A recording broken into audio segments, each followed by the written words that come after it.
Welcome back to the Charismatic Voice. I'm here today with Brent Smith, who is an incredible singer, totally has blown me away on multiple occasions.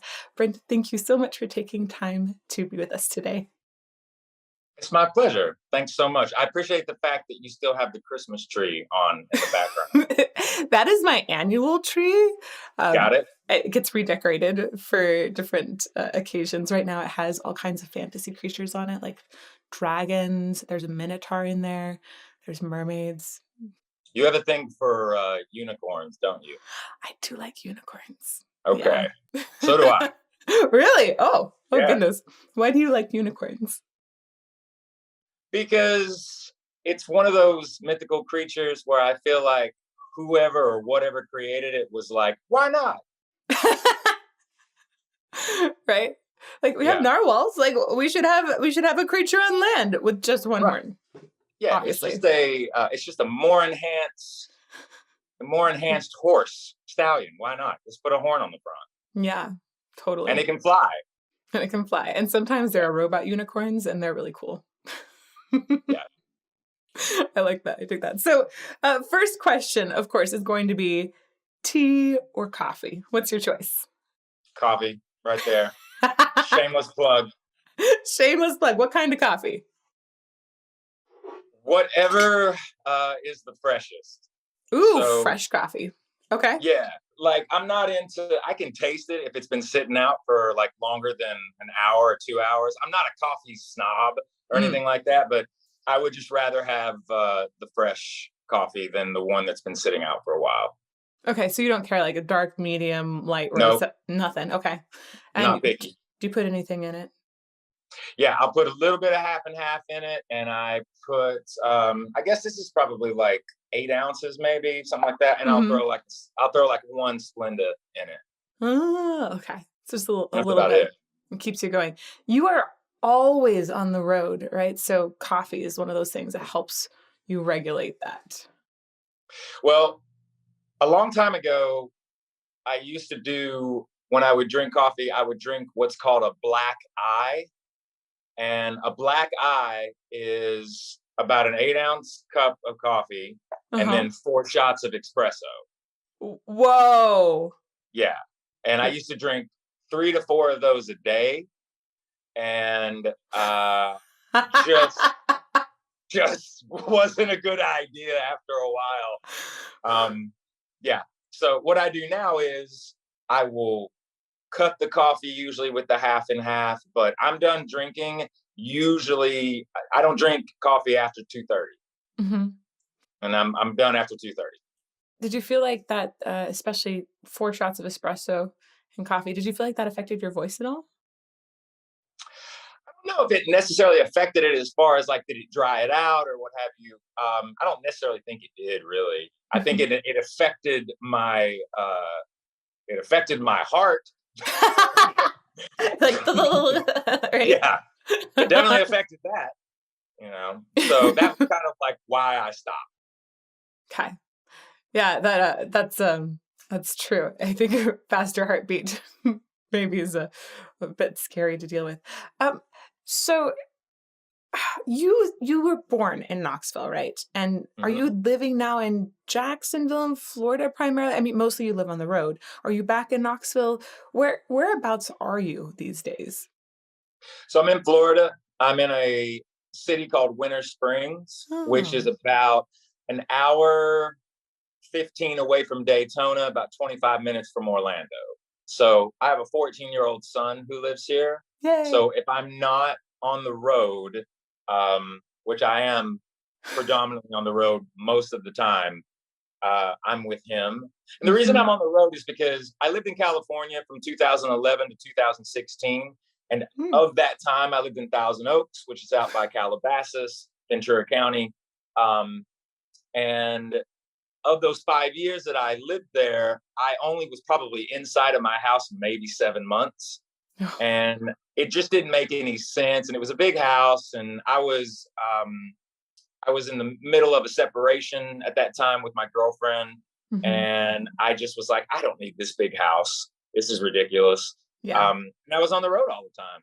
So I just I sold the house in 2016, and I've pretty much been on the road since then. I mean, I started touring professionally in 2001, Wow. but I was playing in bands, and I had a fake ID when I was 14 years old that said I was 18, just so I could get into clubs and things like that. So my mother has said that I was born with a gypsy heart. It seems like she was right on. Yeah. That's fun. Your son's name is Lyric, right? Is that? Lyric? Yeah. Yeah. Well, that's awesome. I bet that's so nice that you get to base near him too and get to spend time then. It's good. Yeah, and he has a 7-year-old brother, so there's a 7-year age gap there, and his brother is a half brother.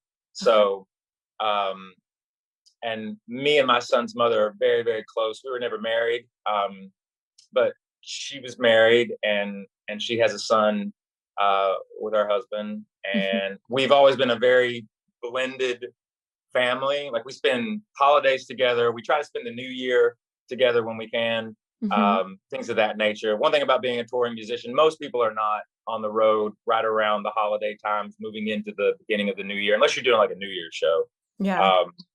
So the family aspect of what I do, as he's gotten older, I've really focused on, when I'm not on the road, that I'm with him. That's really sweet and good.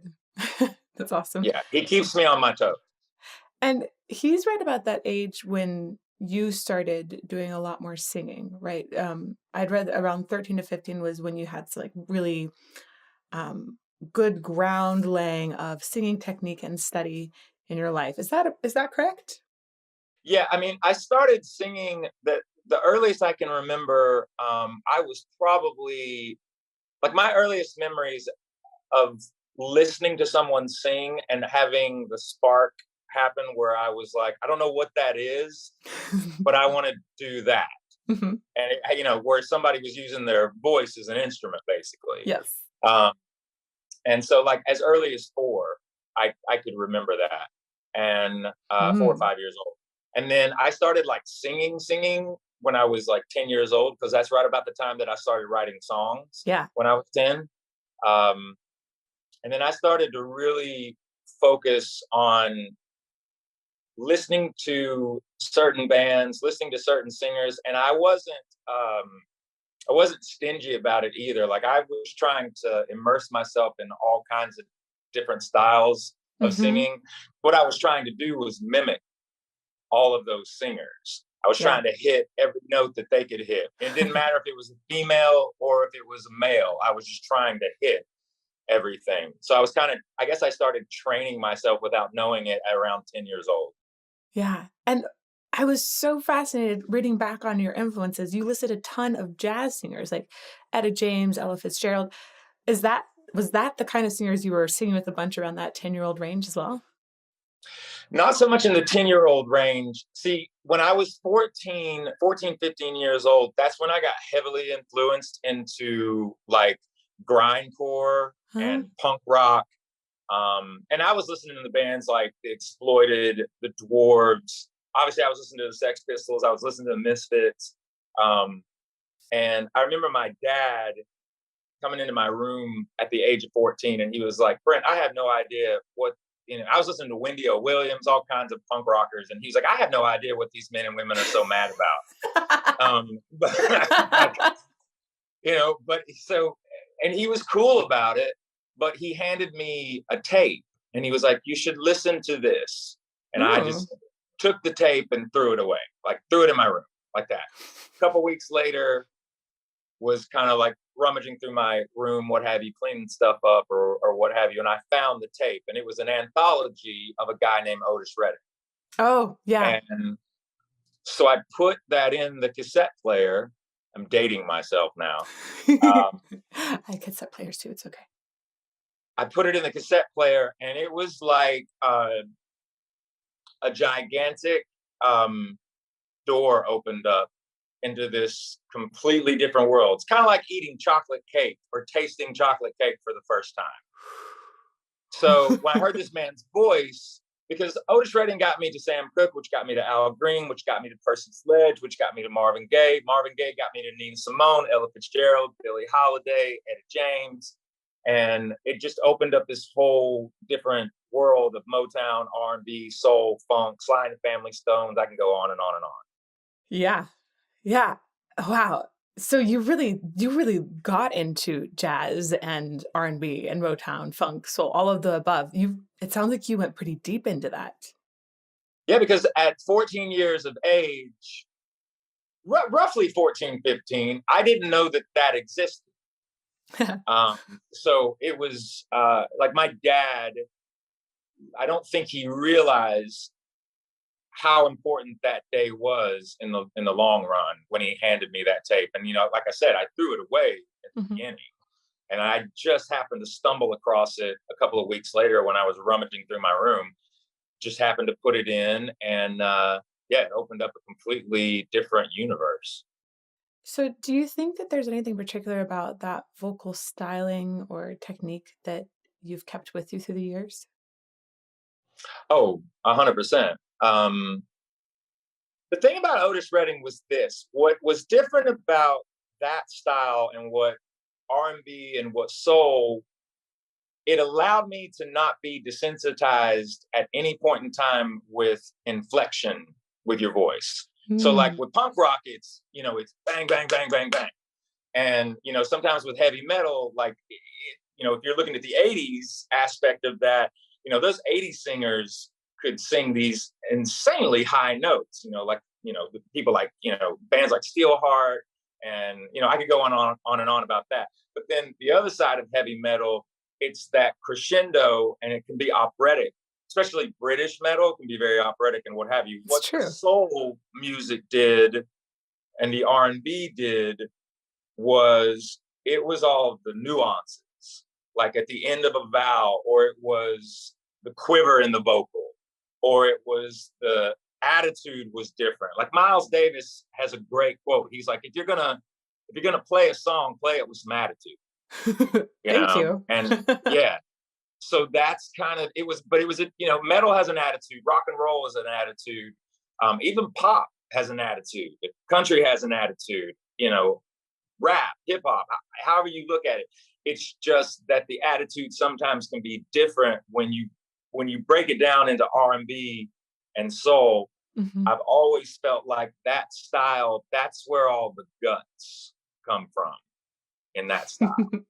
It just feels like it's kind of like bubbling up inside and then it comes out. Yeah. Yeah. And it's intense and it's dramatic in a different way, but it's, when you hold a note,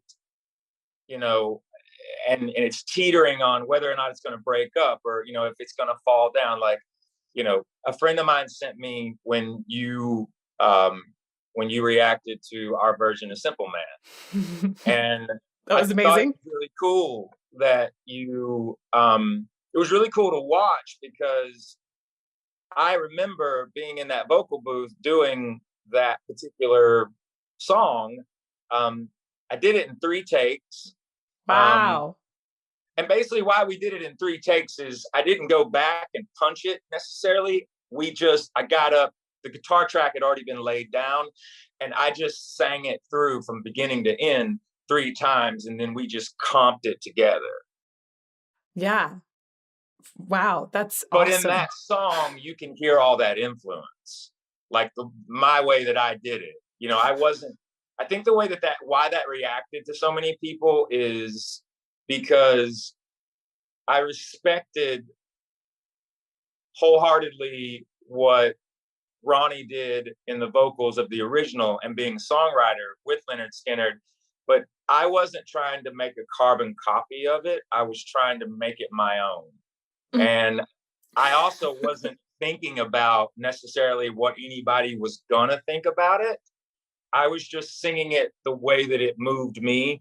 But all of those, when my voice would quiver and all those kinds of things, that was all instinct. That wasn't like planned out. I didn't study that. That was just the emotion that came out of me at that time. Okay, so then like a lot of the embellishments that you'd make, those are things that maybe did stem a little bit from jazz as well, because there's so much embellishment and fun improvisation in jazz too.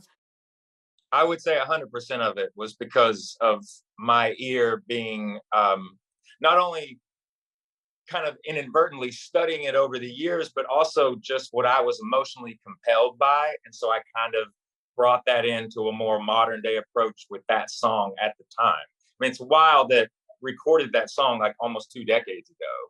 Mm-hmm. And but it still holds up, probably because I think when people hear it, they know that I'm being honest. Like that's a real performance, and I was legitimately moved by what we were trying to do there. Yes. I love something you mentioned earlier, that you weren't trying to do a copy of the song, but you were bringing your own version. I feel like there's so many people that can just do a copy of a song at this point. And when you have that honesty and real creativity from somebody where you have your unique stamp and unique take on it, that's what makes it really special. Yeah, and the other thing too about that song is that it wasn't planned, actually. So when we were on our first album cycle with the debut record, we had been on the road for about 9 months, maybe 9, 10 months. Mm-hmm. And we had stopped off in Boston, Massachusetts at a legendary radio station called WAAF with an incredible DJ named Mistress Carrie, who in the rock and roll world, especially in rock radio, she is very much a queen in the industry. But long story short, we had done the song as a thank you to Judy Van Zant, which is Ronnie's widow, at Freebird Live in Jacksonville, Florida, because the band's estate started in Jacksonville, Florida, where Leonard Skinner's from. Mm-hmm. Did that song as a thank you to her, and one night at her club, never really thought that I would, to be honest with you, I never really thought I'd ever sing it again. Huh. When we were at AAF, about, I guess it was probably 3 or 4 weeks after that show, Mistress Carrie was having all the artists that were in the station that week basically do, if you know a cover song, do a cover right here live on air. And Mm-hmm. like we tried to do a cover of an STP song, and it was a total dumpster fire. So I like stopped it midway through. And somehow, myself and the guitar player at the time in the band, Jason Todd, who was also married to Melody Van Zant, which is Ronnie's daughter. Oh. Right. And Araya Todd, which is the little girl, the blonde girl in the video for Mm-hmm. Simple, that's actually Ronnie's granddaughter. Oh. But Jason was like, let's just do it. And this is live on air. And AAF at the time was a massive radio station. This is around circa 2002. And literally I was terrified. And be a simple kind of man, and be something that you love and understand. Baby, be a simple kind of man. Won't you do this for me, son, if you can? But we did it, and we got through it. I was terrified because I thought I was going to forget the lyrics, because it has 3 verses, and I didn't know if I would remember all the lyrics. Verses are hard. And if you mess up a Leonard Skinner song, you're in trouble. Yeah. I feel like yeah. if you mess up a Leonard Skinner song, like you're in way more trouble than if you mess up an operatic lyric in another language, right? Probably, yeah. Yes. Probably. I'm sure it's different in how you look at it, but either way, and you don't want to be embarrassed, and you don't want to, think that you would disrespect this artist or what have you. So long and the short of it was, this was at the very early stages in MP3s and websites. So like radio stations were just starting to like put MP3s on their website. They recorded the version that we did. Mhm. And then I was like, okay, whatever. Well, we came back to Boston 6 weeks later, and we're doing another show there on our own. And we went to the station, and so Mistress Carrie came to us and she was like, I got to show you guys something. And the 6 weeks that we had been gone, they had recorded the version and put it on air. And it had been downloaded on their website over 500,000 times. Whoa. And so there was something there. And the first record had been out for about a year at this point. We were on our second single, which was the song 45. First single ever from the band was a song called Fly From the Inside. The second single was 45. And then Simple Man became the third single. And we basically, with the help of Atlantic Records, we actually, we reissued the record, and they stripped the version of Simple Man on the record with a couple of other songs that were like, not B-sides. I think there was another mix of 45, and there was like another version of Burning Bright. So they reissued the record.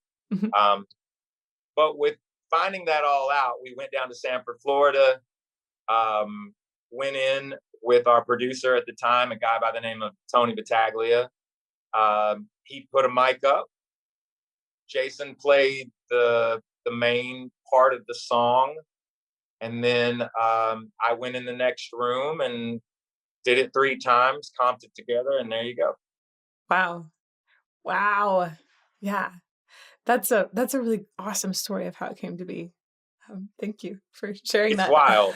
It is to this wild. day, it's pretty wild, actually. And at the time when the reissue came out of the record, we were selling 6,000, 7,000 records a week. When it came back out, was Simple Man on there. In 1 week, we went from 6,000 records a week to 22,000 records a week for the next 18 weeks. Wow. Selling between 20 and 30,000 records a week. It was nuts. That's a big boost. Wow. Yeah. That's awesome. Oh goodness. It's so fun because that was my first introduction to Shinedown, and I'm still exploring it. It's really fun because I get to explore like little bits at a time. And of course, when I was younger, I didn't listen to rock or to metal. It's a new area, if you will, for me. Jazz was something that I listened to a lot more in my 20s, I think. But I'm curious, for somebody who's brand new to Shinedown, is there a song you would recommend starting with? That's interesting. It's insane for me to think about the catalog. You have a lot of music. Tough. It's tough. This is what I tell people. If you've never heard of the band before and you needed one song to kind of describe the band, it would probably be the song The Sound of Madness. Oh. Like if you only had one to kind of see what we're about and kind of encompass the whole thing, it would probably be that particular song. That's what I would start with. Okay, I'm going to get to that one really soon then, because that one we have seen recommended a bunch, and I know we've been particularly saving it because people are saying, all right, you should do it first time. So I'm really excited now. That'll be fun. Yeah, you get to see all the ever-changing anatomy of me. Some people in the industry think that I'm a bit of a chameleon because I've had all these different looks through the years and what have you. So yeah, it's interesting. If I go back and look at the Sound of Madness video, I'm just like, whoa, who's that guy? Well, actually, kind of nuts. Can we talk about that changing looks and anatomy as well? I know at one point you struggled with weight and you lost a bunch, and also there was drug addiction in there, and then you got off of drugs, and your voice is in your body. So whatever happens to your body is happening to your voice. Can you talk about particularly how that affected your voice? Yeah, I mean, it comes down to the fact that your body is your temple. And look, I mean, it's pretty straightforward. The healthier you are, the stronger your voice is going to be. One thing about me, where I am now in my career and how I look at things is that um, I think that everything is a state of mind.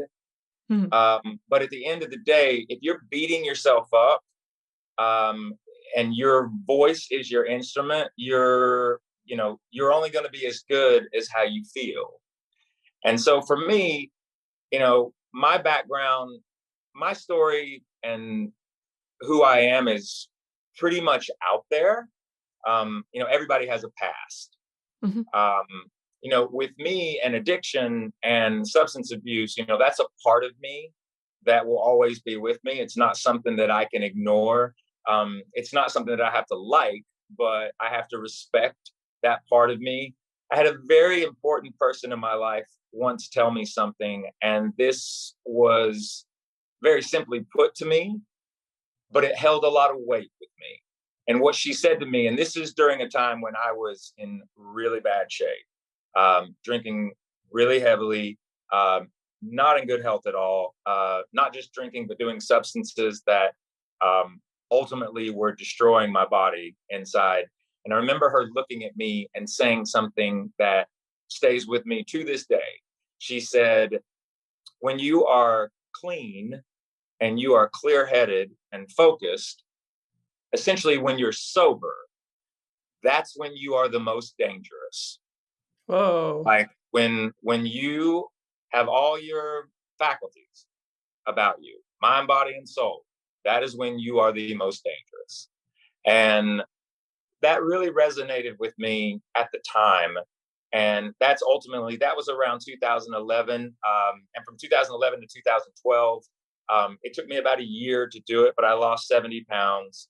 Wow. I completely changed my mindset. I learned how to eat right. I learned how to exercise. I learned, and I had some amazing help along the way doing that. Mhm. But this is a vocalist too. And I think that the younger generation is very aware of this now. Like Generation Z really understands, I think, more than possibly millennials or even, my generation, which is Generation X, that your body is your temple. And if you want to be a singer and you want to be a performer, you have to be in shape. You have to take care of yourself, because I can't plug my instrument up. I can't pick up a stick. If I break one, I can't grab another one. Mhm. If I break a string on a guitar, I can't get my tech to, change it out for me real fast and throw another one on. So there is an enormous amount of responsibility, not only as a singer, but also as, when you are a front man or you're a front woman, it's on you. Yes, Yep. you've got your band next to you and you've got your people with you and you're all there to support one another. But at the end of the day, you really have to decide, as far as being a singer, like if that's what you want to be, the mechanical side of being a singer, the physical side of it. It can be lonely. Mhm. And it can also be something where you become an introvert, even though when you get on stage, you're very commanding when you get up there. But like once you walk off stage, the crowd goes away and the lights dim and you're by yourself again. So I think in my younger youth, that tortured soul kind of element of that wasn't a character that I was playing. That's how I felt. Mhm. And I'm very, very fortunate and I'm very, very lucky. I'll be honest with you, Elizabeth. I'm lucky to be alive. In a lot of ways, my drug addiction was I didn't drink. I remember when I never drank to like hang out with people or to like socialize with people. I drank to fall Hmm. down and like to make the day go away. And, that's a tough thing to hold on to sometimes, because inside I knew that I was searching for something, that maybe I was beating myself up for no reason. But at the end of the day, I think for people that deal with addiction, there is an element of rock bottom that has to happen. Unfortunately, with that, sometimes people's rock bottom is death. Yeah. And it's, I've got a lot of friends that I don't have with me on this planet anymore. They're still in my heart. They're not here anymore. And then I have some friends of mine that made it through, and it's a daily thing for them. But they're still here and they're doing really, really well. But addiction doesn't care who you are. It doesn't. It's not picky. It's there to ultimately. It's something that you'll have to face your entire life, but it's how you handle it. Yeah. I just think it's so impressive that you've really turned over. I have, of course, close friends that have struggled with it too. And one in particular that I think it was her having a kid that turned her around. And I think I read that it was part related to you having a son also that helped you turn around. And I think everybody's very thankful for that. My 1,000%. My son completely, wholeheartedly saved my life, because what he made me realize is he saved me from my vanity. He also made me understand that it was no longer about me anymore. It was about him. And it was the fact that I'm no good to him if I'm dead. Yeah. And, I want to have as much time with him as I possibly can to watch him grow up and to be there to help him along the way and to teach him and to nurture him and to be there for him, and vice versa. He teaches me things too. So he's a huge part of why I'm here. Oh, that's super sweet. I'm so looking forward to being a mom. Like, it's going to be awesome. Right. I feel like, is this pregnancy hormone that's happening right now? Because I had like a little bit of watery eyes at one point when you were talking about something. I'm like, okay, it might be. That's okay though. I will tell you this. Check it out. I will tell you this. The moment that I saw my son come out, I literally levitated off of the ground, and everything around me just went like bright, and all I could see was him.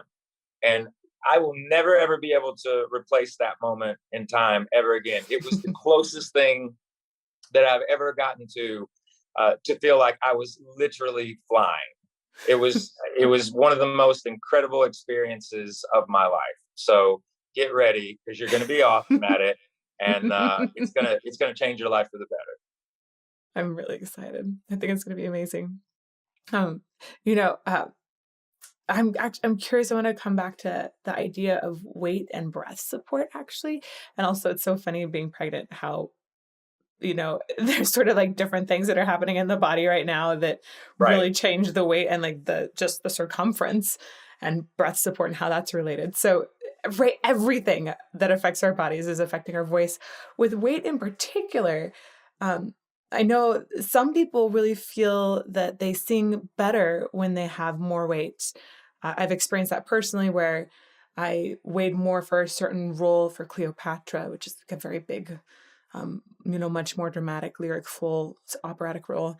It felt better to sing that with an extra 10 pounds versus not. But this can be partly due to having like a rib cage that can stay out better. And people can also learn to do that with muscles. So did you experience any big change when you lost weight that affected your breathing? I had a lot more breath when I was, because it's all cardiovascular also.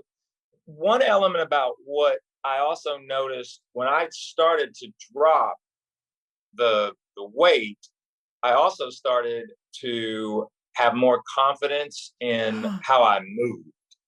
Because as I got more, I was able to be more agile, and I could jump higher. I could run faster and still keep my breath with the microphone. I was noticing like I had a lot more, the better my cardiovascular, muscles were, my heart and all of that. because I was doing a lot of cardio to lose that weight. Yes, there's some muscle training involved and things of that nature, but it was a lot of running, like a lot of like compound movements and circuit training, a lot of Tabata. So like basically training like an athlete. Yes. Which is the way the band, all four of us train when we're on the road anyway. We have a tractor trailer that's dedicated just as a gym every single day. We call it the yard. And, so it's a part of what we do, because we can't do the stage performance that people in the audience want to see if we're not conditioned like an athlete. But when I started to lose the weight, I had so much more power in my lungs. I had way more breath. I did not get winded as easy. And I noticed that the thinner I am, just the leaner I am, the better I have. My breath is better. My control is better. And you just feel better. Mm-hmm. For me personally. Cool. Yeah, I've heard differing stories about people that lose the weight and have really struggle with the breath afterwards. And it's really refreshing. There have been a couple of people who said it makes them feel a lot better. And it's really refreshing to hear you say, yes, this is way better. Way better. I felt healthier. For me, anyway. Mm-hmm. Yeah. That's good. But the thing about opera, too, is, and you've inspired me to study more opera here in the last couple of months. Cool. Now, I'm not by any means whatsoever. I'm not a I'm not, I don't know that much more than I didn't already know. But I do know that that's a completely different technique and a completely different world. Like a lot of people don't realize this in opera. There's no microphones. You're not singing into a microphone. You're taking, you're trying to fill up that entire auditorium. Yeah. And or where it's a lot of sound. It's a lot of sound, man. Mm-hmm. And that is extraordinary because I never really knew that. And so I could see you're also kind of, for the most part in opera, you're moving, but you're not like running all over the place. We don't tend to run and then sing as much, right? Because then there tends to be issues with holding out a note for a really long time. Right, exactly. It's one of the reasons why I know that you've reacted a bunch to Maynard, with Tool. Oh my gosh, yeah. And one of the things that he does, and I don't know him personally or anything like that, I'm a massive fan. I have been since the very beginning with their career. But, one thing with him, he puts himself on a platform, I think on purpose, because if you listen to Tool, that ain't easy. No. What he's doing. And so it's a lot more, what he's doing in a lot of ways is kind of an operatic, in a way, kind of like an operatic heavy metal in some regards, because he's hitting these long notes and he's hitting these crescendos that are very unique. But in order to do that, I don't know if he could run around and jump off things and do somersaults and whatever else, and sing like that. That would be difficult to do.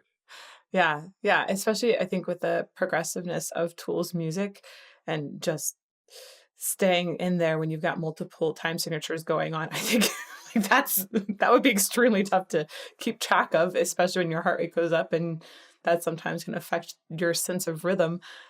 But I look at Bruce Dickinson as one of those people that I just jaw drop, runs everywhere, hops on stage. And when he hops, I don't really hear the diaphragm bouncing at all. It's just like, what? How do you hold a long note and do all of this at the same time? It's just insane. Well, once again, those guys are, especially Steve Harris and Bruce specifically, are very, very athletic. But we had the honor in 2017. We did 40 dates with Iron Maiden in Europe and the UK. We were that's awesome. We opened up for them. This huge tour.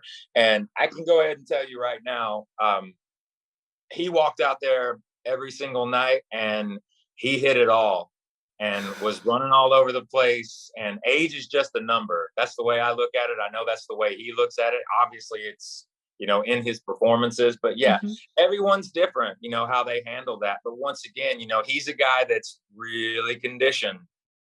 Mm-hmm. Is there anything that you do in particular to take care of your voice, especially with all of the touring you're doing? So you've got the workout that you're doing. You mentioned eating healthy. Are there any like warm-up routines or things that you do on a daily basis to just help take care of vocal technique? Yeah, I mean, I think that I have to do what works for me. And over time, what works for me, maybe not Yeah, work for somebody else. What works for totally. them doesn't necessarily work for me. Um, I got a VHS when I was about 12 years old. There's a band called Nitro. This is an Mhm. 80s band from back in the day. Okay. Michelangelo was the double guitar player. It was his band. The singer of that band put out a VHS vocal warm up. And Ooh, it was only about, I think it's only about 15 minutes long. that's a good amount. And he went through these four kind of main things that he does, to warm up. And he actually had some, knowledge of like the anatomy of the voice and what have you, but Hmm. he didn't really touch on it that much. As a matter of fact, you can go on YouTube and if you type in Nitro lead singer vocal warm up, I'm pretty sure it'll pop up. So you want to hit those scorching. Well, you came to the right place. Hi, I'm Jim Gillette from the band Nitro, and this is lesson 1 of Metal Method's Vocal Power. And that's what it's all about. Power! Well, you can't race a car before you learn how to drive. Just like you can't scream before you learn how to sing. It takes hard work, lots of practice, and most of all, dedication. The method of singing I've developed consists of opera training and my own style. When followed correctly, I'm sure you'll find the results amazing. I'm writing Um, that yeah. And down. so he kind of did some of the very basic things. First thing was, people don't realize this. You got a lot of muscles in your mouth Yeah. and in your face. So your lips, the first thing was just the roll to kind of like Hmm. loosen your lips up and those kinds of things. So I still do that to this day. I'll kind of like do scales up and down. I will normally, I drink a lot of water throughout the day. Yeah. Like I probably drink a case of water a day. I'm just constantly rehydrating. But A case? What? Like how many ounces is a case? maybe not a case. Maybe not a case. That might be a little too much. I drink over a gallon of water. Like There I we don't go. know. I might drink a case. Like it's usually a case is like what, 24 bottles? Oh, that kind of case. I was like, I don't know Yeah. what a case is for water. Yeah. So a case of water is like, a normal, like what a water bottle would be like that. Uh-huh. It's like 24 of those. That's a lot of So water. yeah, so probably over a gallon a day. But here's the thing: if you see me live, by the second chorus of the first song, I am drenched. Like I sweat. My body is very efficient. And I watched when you reacted to yourself singing when you were doing and you're like sweating, and you're like, "Oh my god, I'm so sweaty." I'm so sweaty, right? Like the curls were just starting to like drip in the back. Right. So you're drinking all that water because, like, for me personally, I have to be hydrated through the day, and it's the worst in like the colder months because you have to force the water down your throat because a lot of times, because I don't drink cold water, I always drink room temperature water, Hmm. and I have like not like hot water on stage with me, but I have like a 6-pack case that's right by Barry and right on the corner of his drums. Mm. And so like I'll have like one of these there and it's changed out every 4 songs and it's like hot water. And it's just hot water. Oh, nice. Do you feel like that So, helps keep things kind of loose? well, if I drink cold water or if I drink, yes, in answer to your question, I do, because what it does is it doesn't, the cold is going to constrict this. Uh-huh. So if you drink cold water, it's, you're going from hot to cold, at least my voice anyway, the muscles are like, what are you doing? Yeah. Right. They're just stiffen up. Yeah. What are you doing? So I kind of maintain that there's always room temperature water, and back to the warm-ups, I'll do the roll with my lips, and then Mm-hmm. I'll use the word yeah.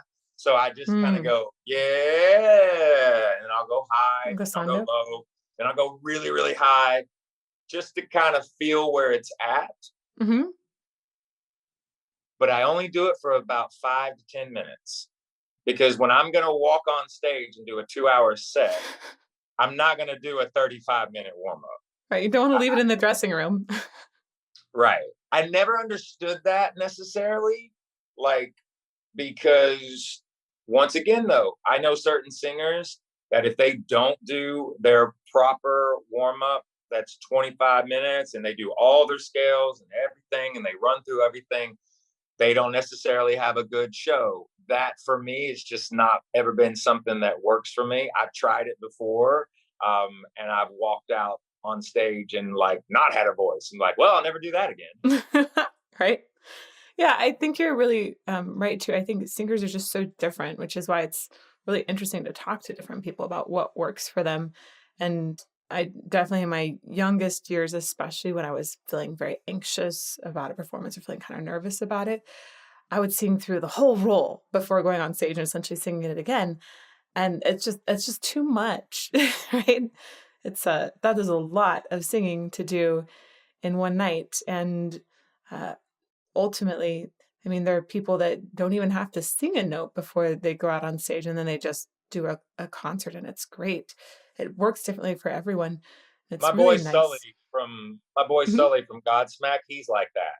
Oh yeah, You'll hear him yell out of nowhere, right before, he'll yell, he'll do a couple of things, literally he'll just yell a couple of things, and then it's let's go, and then he goes on stage and he sings it just like the album. Yep. Sings it spot on. Yeah. It's Yeah, wild. I've heard that Dio was very similar, just never really needed to warm up. Just sometimes it's kind of built into sets too. Do you do that with your sets when you're organizing which songs you sing first or last? Do you think about this one is easier to start vocally on, and I don't want to sing that song after I sing that one because that one's really, really high and then that one's low? Do you think about that? 1000%. Yeah, the sequence and the set list is extremely important. In this band, yeah, that's something that you kind of know, or at least I know, to the point where I know that it will drive, Zach a little crazy. Eric and Barry are cool with it. They're like, whatever order you want to put it in, let's go. But Zach does the set list a lot of times, and he's awesome at it. And he's been we've been working with each other for a long time. So he's a lot more understanding of why certain songs need to be first. There's always kind of the first trifecta, the first three. Those are in a way warm-ups also. And it's not like I'm going out there and I'm going to sing half of what I'm capable of. It's just, the ones that kind of get you there where you need to go, because by the end of the set, some of the harder songs I will keep towards the end because I'm the most warm. Yeah. And you can just hit it, easier. But once again, it also depends on, a big factor is what part of the world you're singing in, because how dry the environment is a big factor. How humid the environment is a big factor. When we do amphitheater tours, in the summer in the US, and it's outside and we're in the southern area of the US, or we're not in the West Coast and it's more middle America, South, even in the Northeast region, it's so humid. I love that time of the year because, yes, I'm going to be drenched by the second song, but my voice I can just hit everything. You're good. What about altitude? Does it drive you crazy when you sing in Denver? Once again, I'm pretty conditioned and I know when I'm going. We just did the West Coast earlier this year, and knock on wood, didn't have any issues in Denver. We were just there and did a bunch. We had 3 or 4 shows that were really high up there and did pretty good. It just depends on, how conditioned you are. I remember singing for a summer in Aspen in Colorado. And I mean, Aspen's way up there. And Yeah. it took me a little bit to adjust. The longer held notes just like they were still there, but they didn't feel as strong. It's like, and I was going running in Aspen to try and help adjust it too. It's like, well, okay, this is conditioning for high altitude. I can't remember exactly. There is and I'm gonna mess it up. They come in these little green tablets, and I'm trying to remember the chemical compound that they are. It's chlora something. I can't remember what it is. I can't exactly remember what it is, but it helps with like oxygenating your blood. That's I'll have to awesome. find out what it is, and I'll send it to you. But I can't remember what it's called off the top of my head. Well, I'm super curious about that now. Yeah. Yeah, it's the other thing too is, there's always oxygen tanks. I've never used them. I don't have time to run over there and like, you know what I mean? It's just, I got to get to the next song, or I got to get to. I'm known as somebody that interacts a lot with the audience. Yes. So that's another aspect that's different with me too. Like, your speaking voice is way different on stage when you're in front of 20,000 people. I always tell people it's a different animal when you're in a controlled environment and you're rehearsing, and it's your crew's there and it's your team, and you can sing everything under the sun. Well, remember, you have to be prepared for when you walk out in front of people, because there's a thing called adrenaline that's going to happen. And it can dry your voice out. It can all of a sudden you're thrown off because like, wait a minute, now there's people in front. I've gone from like being comfortable and just singing these songs that I've always sung to now I've got to sing them to the public, and I better kick ass. You know? Totally. And so that's something the younger generation, though, I've been asked that before, like, you got to remember that when you get in front of an audience, it's going to be a different animal, and you have to prepare for that. I'm 44 years old, and age is just a number to me. But the fact of the matter is, people will ask me, do I still get nervous when I go on stage? And I am terrified before the first song. And I would be concerned if I wasn't nervous, because those nerves let me know that I'm alive, right, and let me know I care. I feel that nerves can be really important, and I like to sort of frame it often as, well, I'm excited, not nervous. I'll try and reframe, because nervous has such a negative connotation sometimes. Right. But I loved especially along the opera route, and getting that coaching of, hey, these are your nerves. It's okay that they're there. It's good that they're there. It means you care a ton. And it's okay if they're not there too. Some people don't have to deal with nerves as much, and they won't be affected by that. But if you are somebody who's nervous, having the nerves totally go away, I think can often be a really bad sign. Yeah, it's something for me. It's always been the same, no matter what the first song is, because it does change every tour. But it's always before the curtain drops. There's this element, because here's the thing, in Shinedown, there are some very, very specific things. One of the biggest elements of this band is the fan base, which we call Shinedown Nation. And the reality is, whether they've been there from day one or they're just finding out who we are, in Shinedown, we only have one boss. It just happens to be everybody in the audience. So it's all them. Yeah. And for me, I always tell myself, just get to the first chorus. Like, once I'm at the first chorus, there is a part of me where the muscle memory does take over. But I would be concerned. I legitimately would be concerned if I wasn't nervous. Because like I said, it lets me know that I'm alive. It lets me know that, I have a responsibility, because there are going to be people in the audience that may have seen us 200 times, but there's definitely going to be people in the audience that it's the very first time that they're seeing us. And some of these people may have waited 2 decades to see us. They may have waited 10 years. They may have saved up, for a long time to be able to come to that show and come with their friends and all that. So, we often say in Shinedown, don't make it about the painter, make it about the painting. So it's you got to focus on the audience, because they're the whole reason you're on that stage. I had something really similar. I would tell myself, my message is more important than my nerves. My message is more important than my nerves. So I've like, it's making it about them. Yeah. The reason you're there is to serve them. 100%. Oh, that's good. And nerves can help you focus that, actually. Yeah, absolutely. And the other thing too, like with operatic styling, and one thing that because I never knew anything about opera, like I said, you really inspired me to learn more about it. One of the big things is like the technique is a huge factor in, like, because you're dealing with different languages, different enunciations, different syllables, how things are different in one language than the other. Like there's certain notes that are very specific, like you have to hook this a certain way to make this go next. It's crazy, and it's like, so like the study is intense. It's extremely inspiring, but now I understand also too why you're standing there, because it's a lot to address and it's a lot to demand of your voice. Yeah. I think with opera singers in particular, making sure that support is super low, like in the stage even, or like in the chair if you're sitting down. You still there? Sorry about that. Everybody wants to call me when I have important people. That's when a bell goes off. And they're like, oh, I should call him now. Yeah, right now. This is a great idea. Yeah.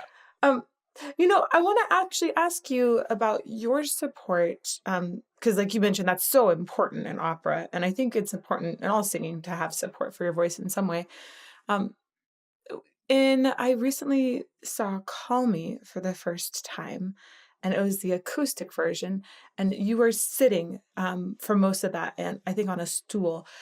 Do you feel like you're able to really support your voice well when you're sitting down, or do you feel like you can support it better when you're standing up? Once again, 1000% standing up. Ah! Yeah. And I'm pretty sure I know what you were watching, and I probably had long hair at the time. Not super crazy long. Longish. Okay. Mm-hmm. Longish. Okay. Uh-huh. It would depend.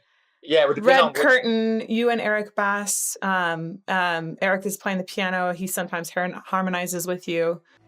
I finally put it all together, but nothing really lasts forever. I had to make a choice that was not mine. I had to say goodbye for the last time. I kept my whole life in a suitcase, never really stayed in one place. Maybe that's the way it should be. I live my life like a gypsy, and I've said it so many times. I would change my ways, no, never mind. God knows I've tried. Call me a sinner, call me a saint. Yeah, I'm pretty sure I was not in a good frame of mind that day. Ah. So, and I remember too, that was still like when I was partaking in substances, and I'm pretty sure I remember that performance probably wasn't the best. But good. Yeah, sitting down is not for me. Not your Very favorite. rarely will I ever sit down. I always stand up to sing. Got it. Okay. That's really fun to know. Some singers like sitting down more than others. I like sitting down a lot of times in my recording booth when it's like a really long recording session. Yeah. I just make sure that I feel my support really going through the chair. Right. But when you're standing, you can sort of get a sense of support by almost going through your feet into the stage, right? My thing is like I have to be able to like stretch everything out like this. Like there's a part of me, because like I hold the microphone a lot of times like this, or I'll, you know what I mean? Uh-huh. So it's like almost like, a shield, like it's this invisible shield, where it's like you're kind of, we talk about going on stage is like going into, is going to war. Yeah. And it's like going to battle, and there's this element of, there's a lot of strength mentally, spiritually, and physically involved in what we do live. that for me personally, I just feel like I always need to be standing up. Like I need to respect, you know, the style of music. Mhm. And depending on what I'm actually walking in front of and what I'm doing, I think there's just a natural ability for me that I think I sing better standing up. Yeah, a lot of people do. What about you started talking about the microphone, and I'm so curious about your mic technique. Again, coming from like that operatic background where we don't use microphones, and I've really had to learn how to use a microphone for different styles too, which is very How long crazy. have you been singing with a microphone for a Yeah, while? well, not live performances. I'm doing live performances are usually going to be operatic or, classical concerts, but I record a lot in a recording booth and do things like all Okay. a cappella, layering voice for those tracks, or I'll just record in a recording booth for like a video game, right? Or, have placements like that. And Right. so recording for opera is really, really different from recording layers for an a cappella track, right? Okay. If I'm singing low stuff where I want to have like something that's a little more breathy or poppy, I'm way closer to a microphone versus opera, because the sense of opera is often that it's so grandiose and Right. your consonants are so heavy. Like I need to be 100%. far away from that microphone for it to sound the right way. You have like really interesting movements when you have the microphone where it almost looks like you have periodic moments where you will move it away and kind of flush in and out. Is that, are there specific The reasons? Yeah, I mean, the depending on what you're watching, and how current the performance is, back when I was heavy, um, it was a natural thing for me to like pull it up. I don't know why, but I would like Yeah. pull it this way. I don't know Uh-huh. why that was. Um, there was maybe a part of it because you got to remember when I was heavy, I was still drinking and doing stuff that I shouldn't have been doing. Uh-huh. And so there was probably a lot of fear. Will I hit the note? Am I going to have it tonight? I don't know if I'm going to have it. So I'm going to, Oh. by moving this away, maybe it'll trigger something where like I'll get it and maybe it was one of those elements for me where, subconsciously I was probably embarrassed by my appearance. And, I'm known for my voice. So I was like, I didn't have a lot of confidence maybe. So there was this pulling off thing that I was doing because I was insecure. Got Um, it. then when I got healthier and I started to shed the weight and I would be honest with you, when I started to actually get my voice back, because there was a moment where I didn't know where I was. I was in such a rough spot. I was in such a really tough place. And I had put myself there where I was second guessing who I was. And Mm. I was just, I was very defeatist. But once again, going back to my really good friend who said, when you're clear headed and sober, that's when you're the most dangerous. And Yes. I just started to remember that. And I just started to make that something that I would tell myself Mm-hmm. every day. So when the weight was going down, when I started to feel it come back, because I was singing better in the studio too. Like I was hitting Mm-hmm. stuff that I was hitting stuff that I had never hit before. And I was doing it with a ton of confidence. So all of a sudden, this and that all turned into right here. You know what I mean? I was like, I'm getting everything's right here. So that confidence is a really inspiring thing when you are sure of yourself because you've put the work in, you've gained that respect for yourself back, Mm-hmm. and you tell yourself, I'm never going back to the way I was. I'm only going forward. I'm not going backwards. All of that kind of changed for me. And so all of this, once I got healthy, turned into right here. There the whole time. Oh, that's such a good testament to how shifting things in life and building confidence, it changes your singing. It changes everything about you. Yeah. Wow. That's Your body, amazing. here's the other thing too, your body doesn't want to be sick. You know No. what I mean? Your body doesn't want to be hurt. Like, your body wants to heal. Your body wants to be strong, but you have to put the work in. Hmm. You know, Yeah. and it's something I tell people with exercise and all of that. You know, it's just something that you have to adopt. Dwayne Johnson, who a lot of people know him as The The Rock, Rock. Hmm. he has a great quote that he uses. He calls it, you know, he tells people, it's like, you got to find your anchor. And that the anchor is the thing that grounds you in life, that like keeps you focused and keeps your head clear. And it's the thing in your life that, by finding that anchor, whatever that anchor is, it allows you to be able to compartmentalize things and juggle a lot of different things and keep everything together. But we're all human. And part of, I guess you would say, what my anchor is, you know, every day I'm in the gym, you know, no matter Hmm. what. Like, I'm just, if I don't work out, I'm off for that day. Like, I'm just not as focused, you know, because you're getting oxygen to all your organs, your brain, your, you know, your throat, your heart, your lungs. You know, it's just something for me where, you know, exercise really did change my attitude mentally and physically. So it's an important thing for me. You know, when you have that confidence, it allows you to really be limitless. You know, sky's the limit, really. Hmm. And even just like if you're talking about voice and having that be in shape too, like the just working out and having your blood flow better, it's getting better blood flow to your vocal folds. So Yep. it also helps you to warm up faster, right? Yeah, 100%. All those things. It's really good stuff.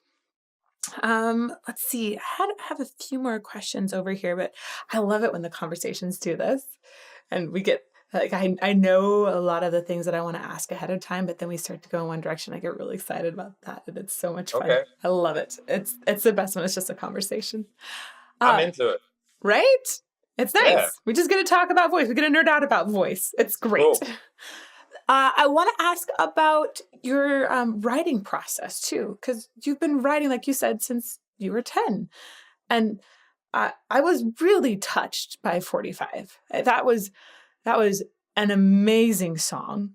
And I was thinking about just the way you wrap a story into it. And I want to know, um, do you specifically think about telling a story when you start a song? Is there, um, do you think, or maybe I want to be in this particular genre, or I'm going to draw from some jazz for this song?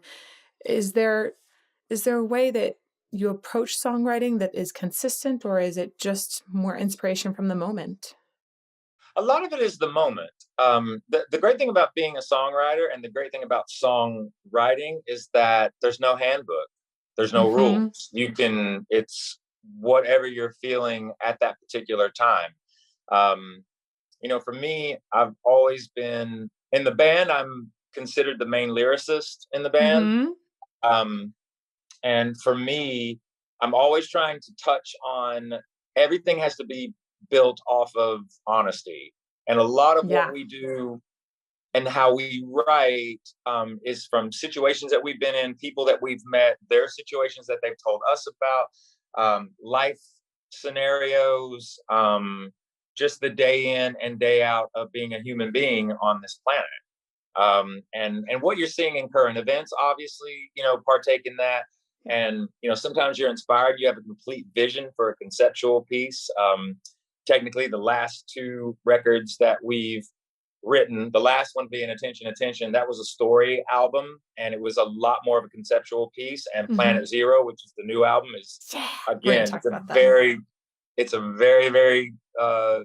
probably this record that's getting ready to come out is even more of a conceptual piece, because we wrote the whole record about everything that the world was going through in real time of the last 2.5 years. Mm-hmm. And that was different for us because we had never really done that before. The element, though, for me, has always been, specifically with the songwriting, is that, I mean, it's one of the reasons why I named the band Shinedown. So Shinedown is about the yin and the yang. Everything that's good has a little bit of bad, and everything that's bad has a little bit of good. So it's Mm-hmm. all about balance. Sometimes you shine, sometimes you're down. So the dynamic of that was kind of the lyrical content in a lot of our songs talk about sometimes you have to fall into a hole to figure out how to get out of the hole. Yeah. And so with that, it's a lot of, and the subject matter is, listen, a lot of the subject matter is really heavy. You know, it's, you know, we're talking about things that we feel as if, and I feel as if, going all the way back to when I was 10 years old, for whatever reason, I've just always been able to write down how I felt in a song form and then present it that way. And you're really thinking about writing the lyrics down there. It's not something where you're like doodling on an instrument and they're coming to you at the same time. Not necessarily, because what I'll do is I will come into the room with someone, whether it's Zach or it's Eric. And I've written with a lot of songwriters over the years. So I feel very, very fortunate that I've, you know, had the pleasure to be in the room with a lot of brilliant musicians and a lot of great songwriters. You know, between myself and Barry and Zach and Eric, you know, there is a fifth member of the band in the studio. He's a gentleman by the name of Dave Bassett. I met him at the beginning of what would become the Sound of Madness album. And from that album on, Dave has been a part of the songwriting aspect of what this band does. Pretty much every record from Sound of Madness to the current one. And it's good to have that other person there, because you can really bounce a lot of things off each other. And, you know, we've also had moments where we've been commissioned to do songs from other people. One of the coolest things ever is when Sylvester Stallone reached out to us for the Expendables movie, and the song Diamond Eyes was written for the Expendables. And, you know, he called us directly. And what was cool about Sly was the fact that he said, I need it to be 4 on the floor. He goes, think, you know, kind of AC/DC, Creedence Clearwater Revival, kind of Fortunate Son style, and kind of go off that. And then the only thing lyrically that he said that he needed was, one last thing. He goes, you have to use the words boom lay, boom lay, boom.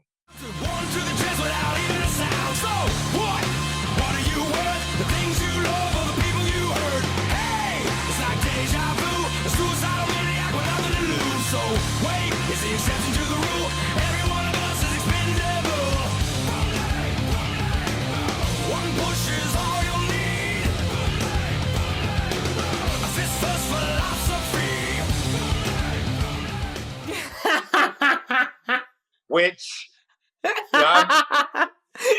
perfect. I'm on a landline, and like Eric is right across from me, and Zach's here, and Barry's in front of me, and we're all on a phone call with him. And he's like, "Oh yeah, by the way, you got to use the words boom lay, boom lay, boom." And I'm like, "What?"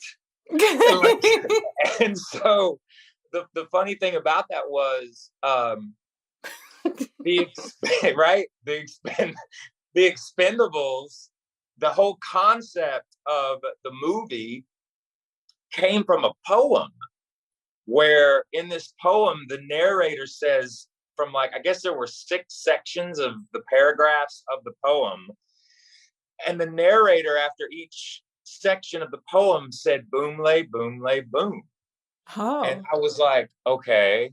So I'm over here going, how am I going to make boom lay, boom cool? And so listen to Diamond Eyes.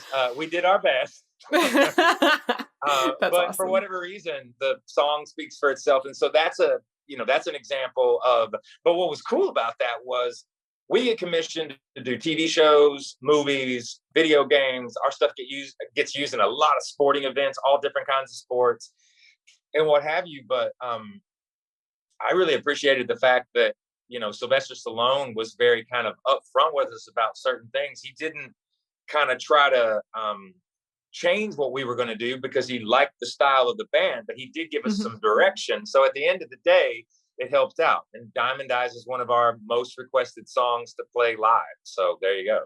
That's cool. We're like really close to one of the patron questions, so I'm gonna, rather than saving it for a little bit, I just want to go into it. Okay. And we'll do some more patron questions later. But aptly named Pointless Discussion is our patron's name. He Okay. said, I've always been impressed by the lyrics in your songs. Who/what is your biggest inspiration in writing lyrics for your music? So in this case, right, the inspiration for Boom Lay Boom Lay Boom is as a poem and Sylvester Stallone. Do you want to talk a little bit more about inspiration for lyrics in particular? The first person that really hit me was Chris Cornell. Oh my gosh. Yeah. He's probably still to this day. No, he's not probably. He's still number one. And it's a difficult thing because we were in the UK, and when you're in the UK, when you're on tour, it's not like America. So in America, you can have the buses stay on your days off 9 times out of 10 at the hotel. Mm-hmm. In Europe, the buses have to pull up and you got to get off the bus, and the bus has to go somewhere else. Oh, So, I yeah. didn't know that. Yeah, you're not allowed, like, it's just the way that it's set up. Uh-huh. And so I think we were in Nottingham, and I woke up, and it was like 1 o'clock in the afternoon, and I'm like, I'm still on the bus. It was a day off. I'm like, how am I still on the bus? And because normally they pull up, it's about 8 o'clock in the morning, 9 o'clock in the morning. It's like, get off the bus. And I got up, and as I was walking to open the door, because they're double deckers in Europe, they're not just one level. Barry comes up the steps, and he goes, hey, I need to tell you something. And I go, okay. I'm like, why are we still on the bus? And he was like, I need to tell you something. And he came up to me, and he put his hands on my shoulders like this, and he goes, Chris Cornell passed away. And I had to turn around, and I remember Barry. I was turned around. I remember Barry just wrapped his arms around me. Oh. And I just very, very quietly, I just bawled my eyes out for like an hour. And they didn't, they just told the bus driver there, because they all saw the news, and they knew, they were like, we can't wake him up. We're going to have to, this isn't going to be like as simple. The man changed my life. He really, really changed my life. And he just did so much for so many people. And I had never heard a voice like that. I remember the day that he passed away, everybody was, they said, no one sings like you anymore. And, I'm sorry I'm getting emotional about it, but he really affected me. He still affects me to this day. And, he was one of those people where I think his voice was the first voice that I heard where I really believed that what he was saying, he meant it.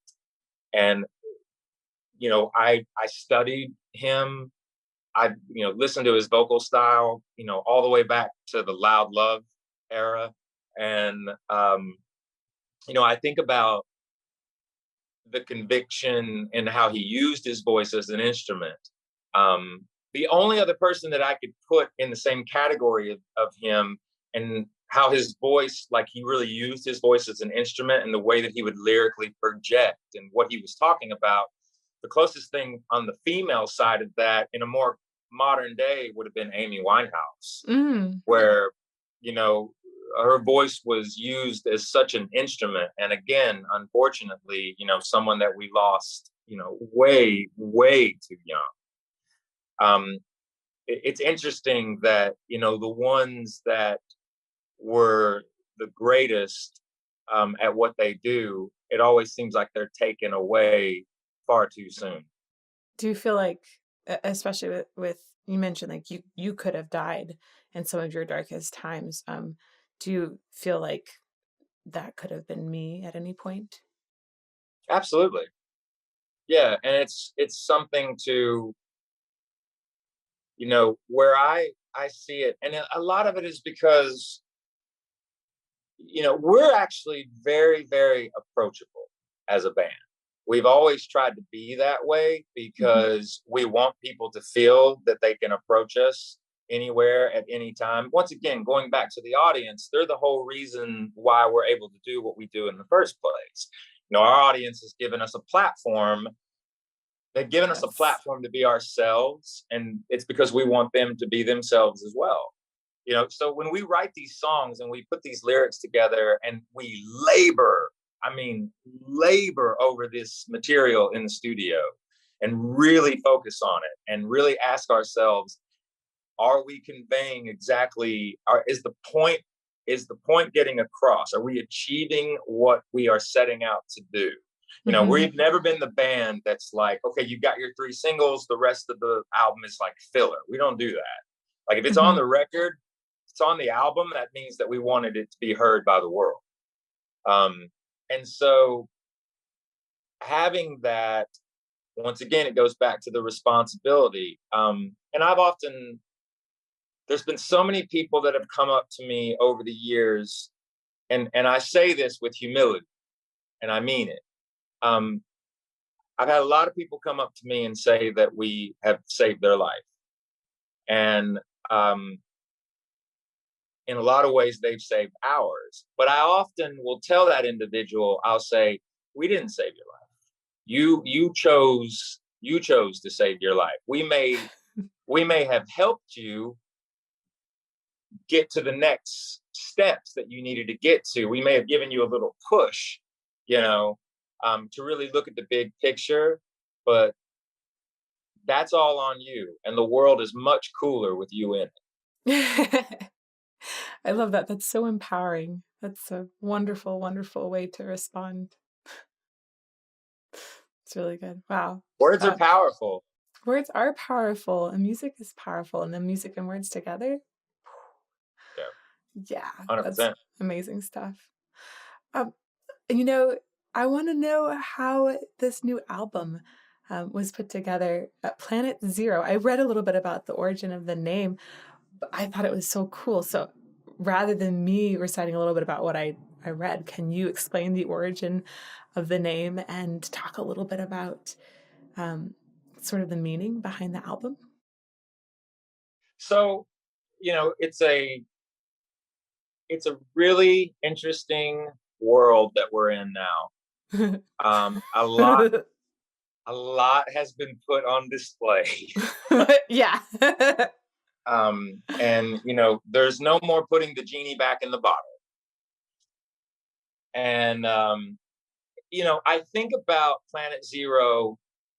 There was a conversation that was had June 1st of 2020 when I arrived in South Carolina with Eric.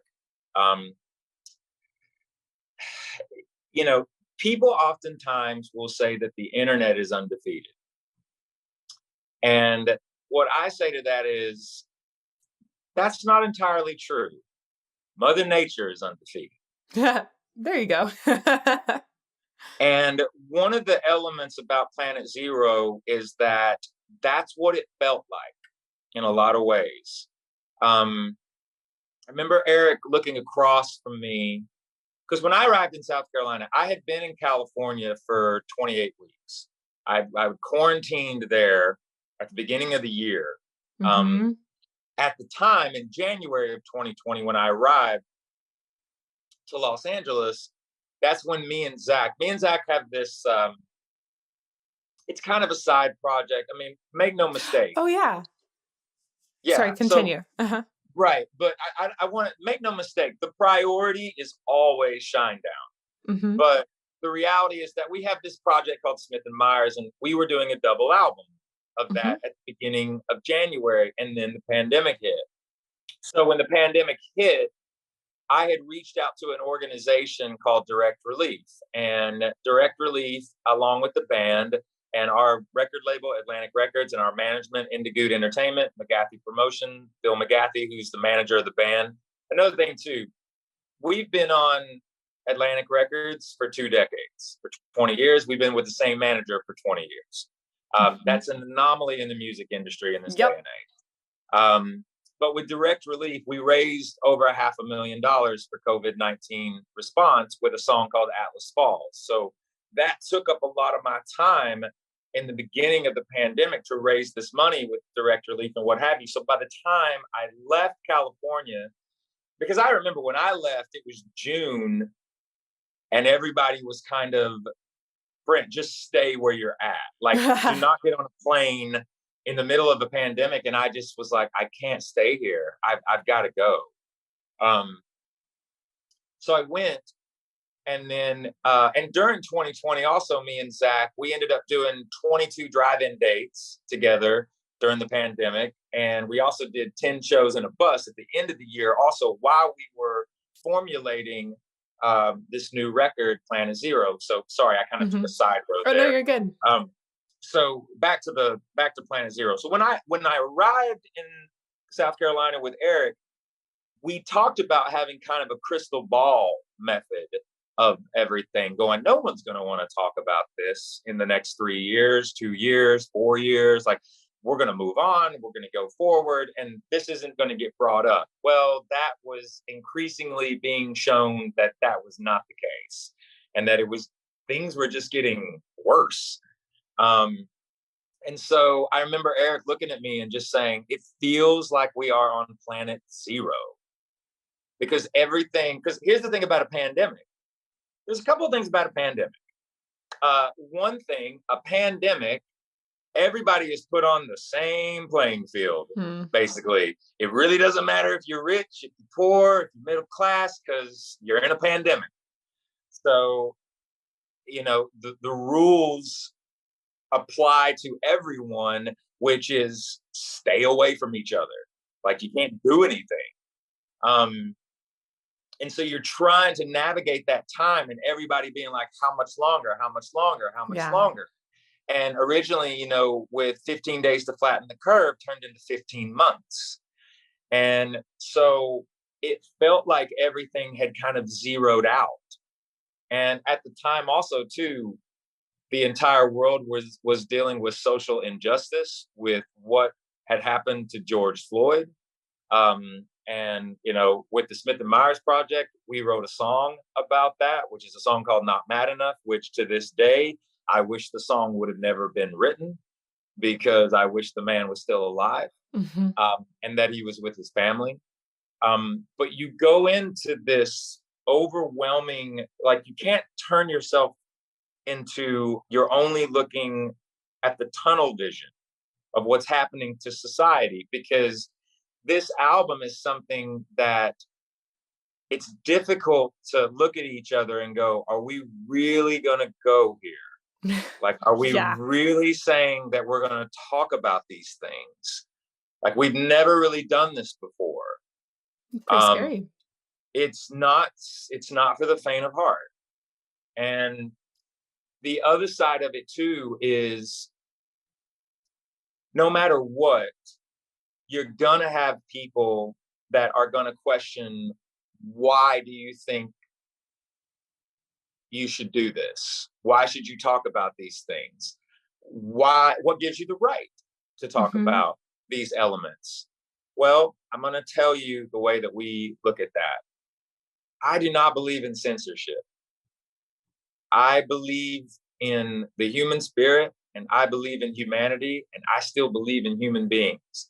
But that being said, we have to also understand that everything also happens for a reason. Inside of a pandemic, this is not the first pandemic in human history, okay? And the other thing about a pandemic is they all, they do have something in common. They all ended. But it takes people to end them. And the dynamic of that also, with the way that social media is now and the way that people get their information, they have such an incredibly hard time now more than ever knowing who is actually telling the truth. Yeah.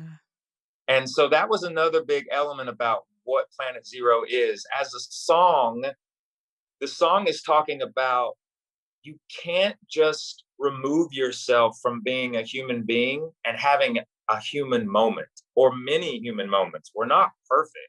Hmm. We're the people that we are today.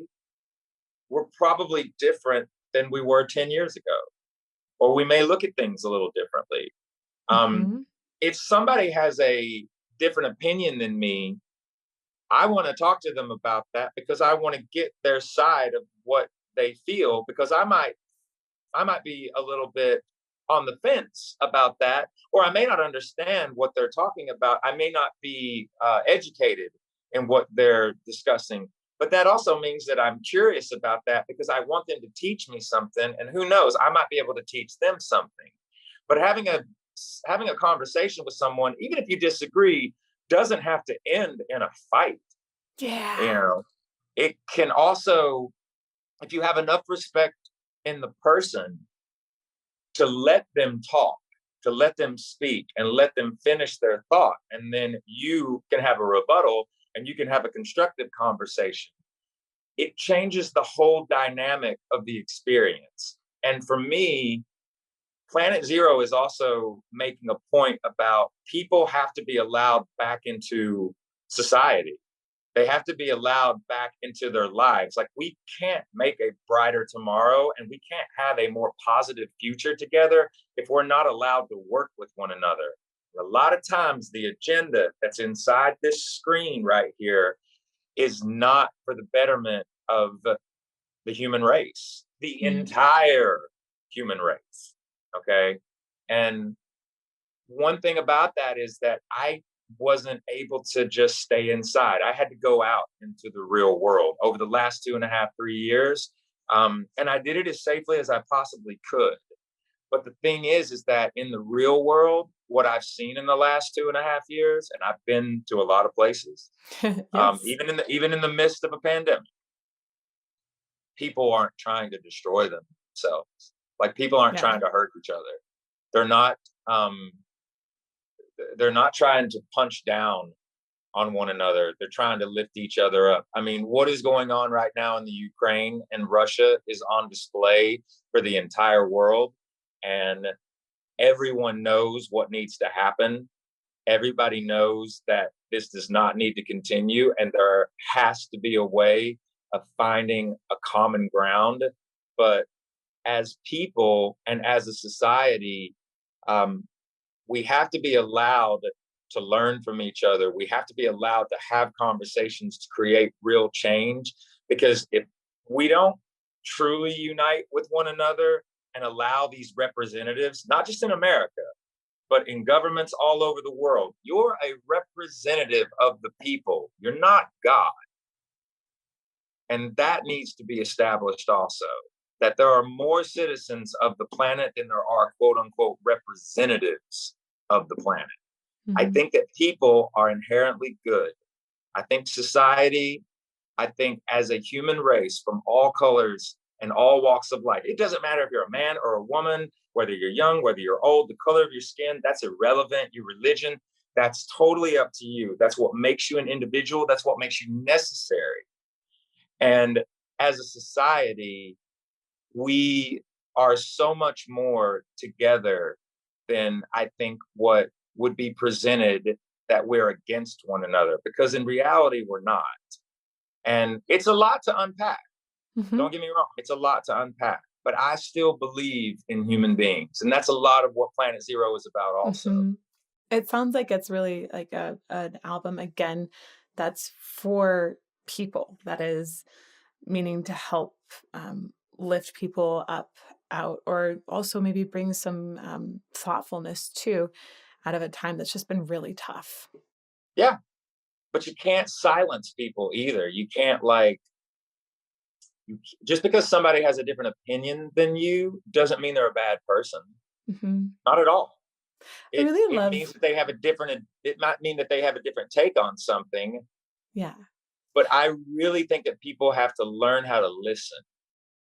I love conversations that happen on our channel a lot where we're talking about different singers or genres, and people have preferences, and maybe they'll come in and they'll say, "Oh, I don't like this singer." And the question is, well, tell us why. You know, Mhm. we don't go for people just slamming a band or a singer down ever. That's just not something we'll stand for. But if somebody comes in and says, um, that this particular aspect of a singer's voice they don't appreciate as much, it's so interesting then to talk about, oh, well, I wonder what it is about like your cultural conditioning or where you've been that makes you just have a preference for this kind of thing over this kind of thing. And when you have those Right. kinds of conversations, you start to discover maybe there's patterns in why certain people like certain kinds of music more, or Right. maybe there's, and that's just really fascinating. Then I feel like you can understand humans more and develop, a broader understanding, which is pretty awesome. My mother and my granny, which is my mother's mother, these two women, it was interesting because my mom raised me to be a gentleman and to be thoughtful and, you know, to treat everyone with respect. Hmm. And my granny gave me my work ethic and also told me, keep your eyes and your ears open at all times and keep your mouth shut until until you know exactly what you're talking about.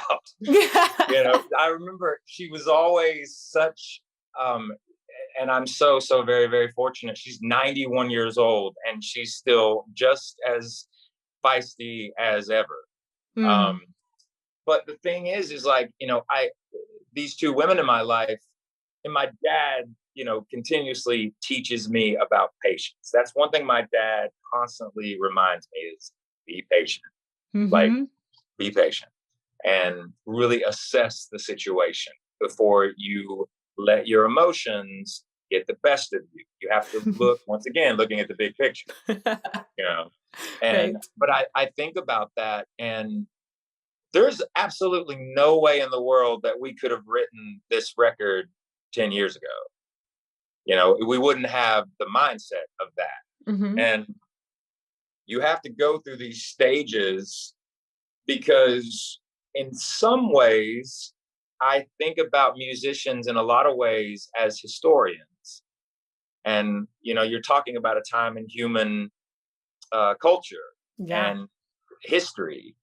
And, I've had multiple people that have heard the album in its entirety say to me in a very unique way, they're like, you might have tapped into something here where you created some form of a historical document, That's of this time in awesome. human history. And because here's the thing, there is a lot of frustration on the record. There's a lot of anger. There's a lot of why.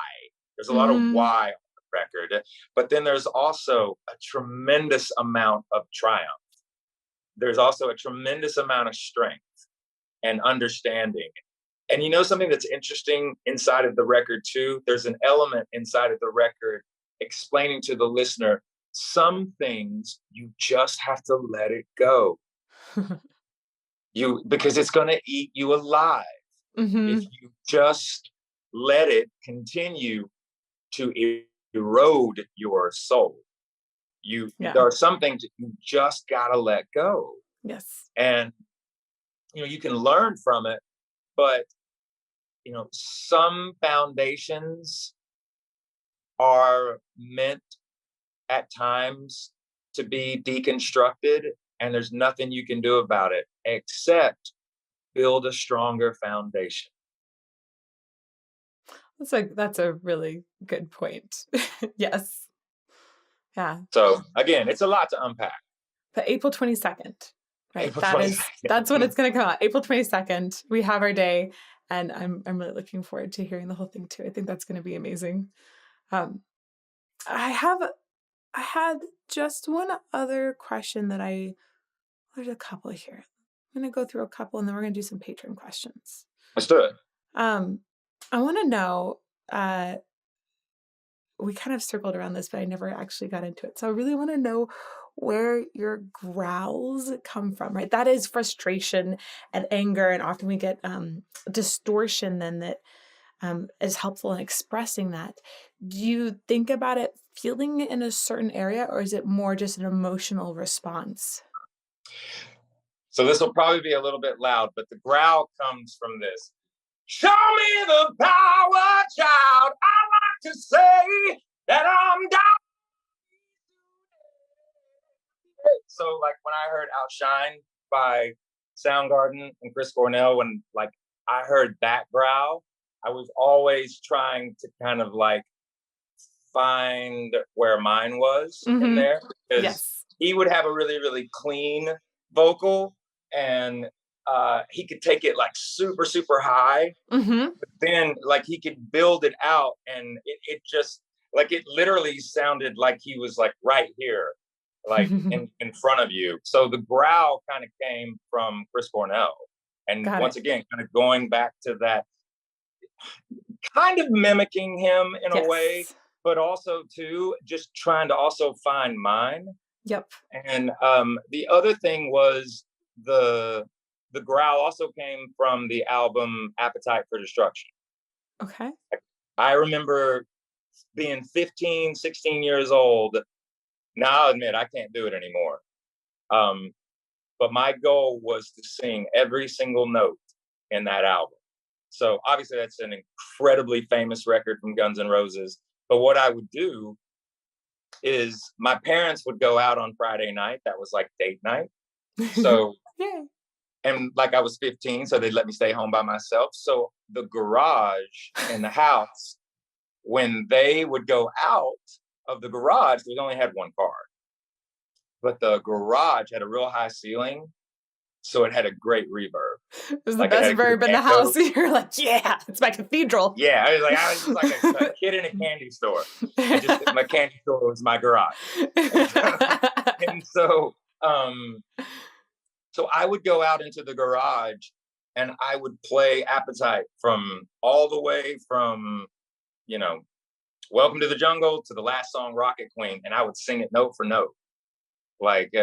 So the growl just kind of, I think in a lot of ways at a younger age, listening to like those two records and those voices, I think I just had to kind of find my way, with that. And, later on in like my 20s, Led Zeppelin also was something, because Robert Plant had a very kind of interesting growl too.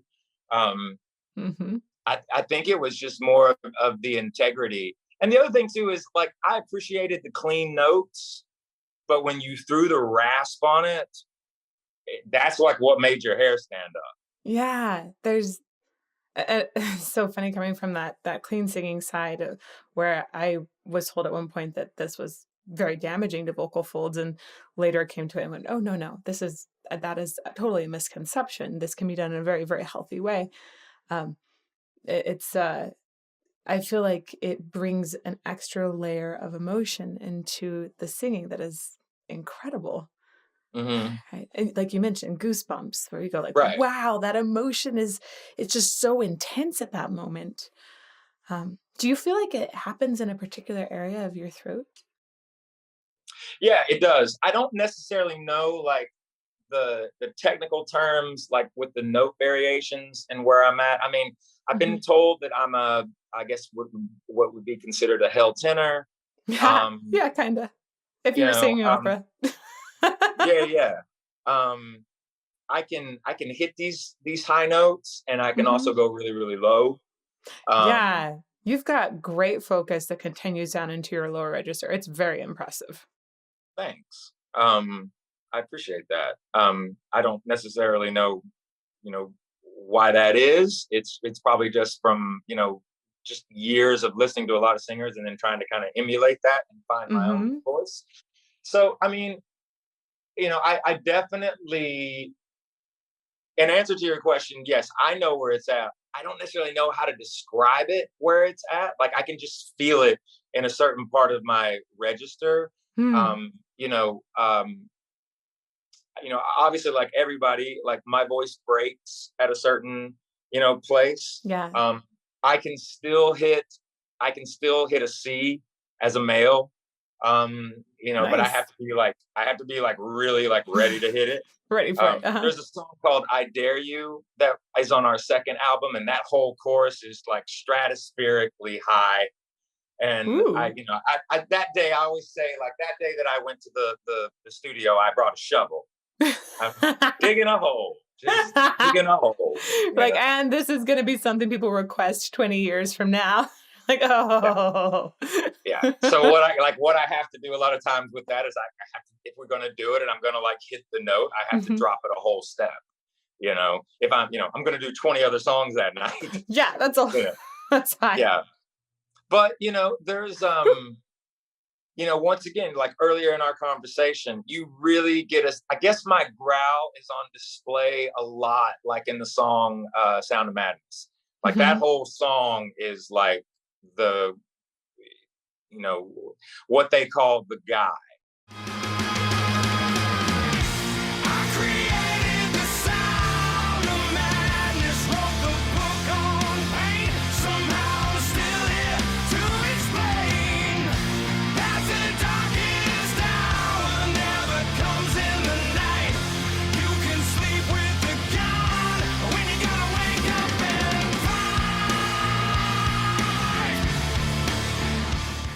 I have a guy, they say, that comes out.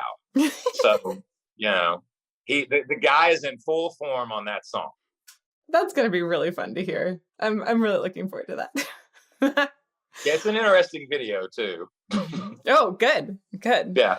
I'm going to go for a few more Patreon questions now. Okay. Awesome people. I love these. They always bring some different spices into interviews. It's so much fun. I like it. So Danny Logan wanted to know, he wrote, Shinedown came through at the end of the glam hair band era and grunge, bringing back pure rock and roll again for me. Hard riffs and smooth flowing vocals, etc.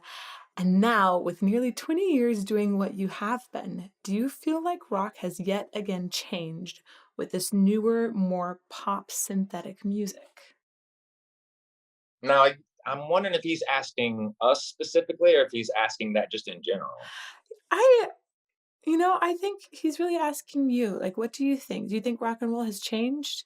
Or, if you want to also talk about, do you feel like it's changed for Shinedown? I'd be curious about that too.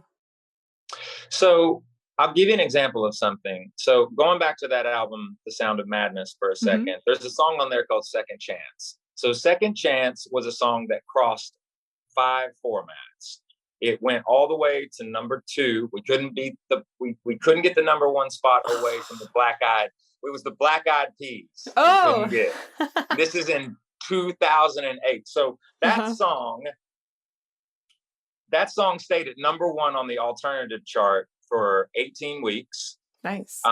Stayed at number 1 on active rock for like 8 weeks. It was number 1 on mainstream rock for some ridiculous amount of time where it just went into recurrent and whatever. But it crossed over into a format called adult contemporary, which is Hot AC, and it crossed into the top 40 chart. So that album and that song in particular was the very first time that we had crossed these formats where it wasn't just mainstream rock and alternative that we were on. We were on 5 different formats. Yeah. And then we did it again with a song called If You Only Knew off the same album. Like, there was a really famous disc jockey, probably one of the most famous in history. His name was Casey Kasem, and he was in radio for the better part of like 38 years. When he signed off the air his last time, the number 1 song in the country was Second Chance. And so the dynamic, why I'm saying this, is that going back to Atlantic Records and an incredible woman by the name of Leah Piscicani, who was the head of rock promotion at Atlantic Records for 30 years. She just recently retired. She's a huge part of the Shinedown family. But she recalls that time frame, that album, moving into the 4th record, which was Amaryllis, and the crossover that was the song I'll Follow You on that record, which was the 4th single on that too. These program directors were calling her, going, in the rock realm, in the metal realm, they were like, what is this band? Like, we thought this was a rock band. Right. Almost like a pseudo metal. Like, what are they doing? Like, what band are they? A rock band? Are they a metal band? Are they a pop band? Can we put them in a box? Yeah. Uh-huh. And what you just said is exactly what she said to them. She goes, they're Shinedown. You're not going to be able to put them in a box. Mm-hmm. They're not going to. We try to never write the same song over and over again, and we do our best to never make the same album twice. That's awesome. And so we're influenced by all these different styles of music. I love pop music. I love hip hop. I'm a huge rap fan. And now you love opera. Yeah, I'm working on it. You know, but and listen, I'm rock and roll to the bone. Mm-hmm. But the thing about rock and roll is this. It's interesting. When NWA was inducted into the Rock and Roll Hall of Fame, Ice Cube got up on the mic and said, rock and roll is spirit, hands down. And what he's saying there is exactly that. Rock and roll is more than just a genre of music or a format. Rock and roll is a way of life for people. Yeah. And in the rock and roll community and in the metal community, especially, anyone from anywhere is always welcomed at any time. It is one of the most incredible community of people in the entire world. And the thing about it is, a lot of times it will get looked at is, as a rock band, are you a truist? Meaning, are you a true rock band? Because if you have these pop sensibilities, or you use synthesizers, or you use drum loops or techniques and this and that and the other, is that drums, bass, guitar, badass vocals and a killer song? Was it all man-made or woman-made? Was it all, instruments, or were you developing something inside the box, Pro Tools or, different plugins or this and that and the other? At the end of the day, it had to come from a creative place. It had to come from something that inspired you to ultimately get the hair on your arms to stand up. So I'm always looking at it from that frame of mind. So I think that with the younger generation, as they get older, I notice that the pop sensibility that maybe teenagers have as they grow into adulthood, there's something that happens when a human being hears guitar, drums, bass, vocals all in a room. Like, there's something that happens when that noise is created. And so there are elements where when you start to bring in different facets of music or different styles and what have you, some people will say, well, you need to leave rock, you need to leave rock alone. That's just drums, bass, guitar, and vocals. No, then you're all of a sudden, you're pigeonholing it. So I think that rock is evolving.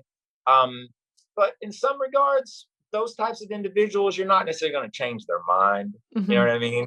You just kind of have to roll with the punches on some of that. And at the end of the day, you just have to be, honest with who you are, and you like what you like. There you go. That's a really good answer. All right. Quirky Uncle Dave wrote, I read that I know, right? What a good name. Oh my. I read that you've taken a deliberately different approach in the production of the upcoming Shinedown album in terms of stripping out some of the layering and additional instrumentation that had been used previously.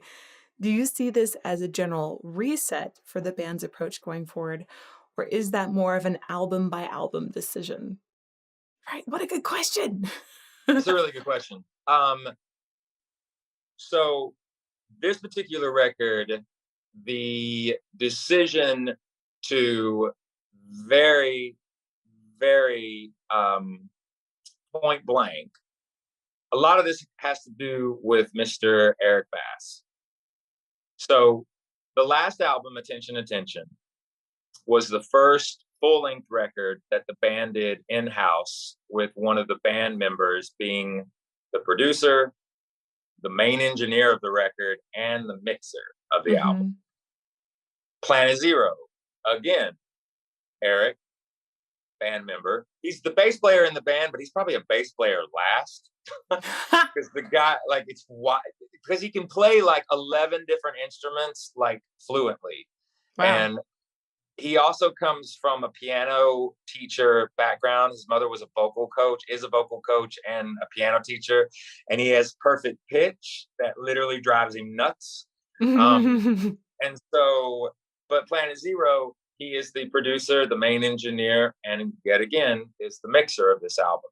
So Wow.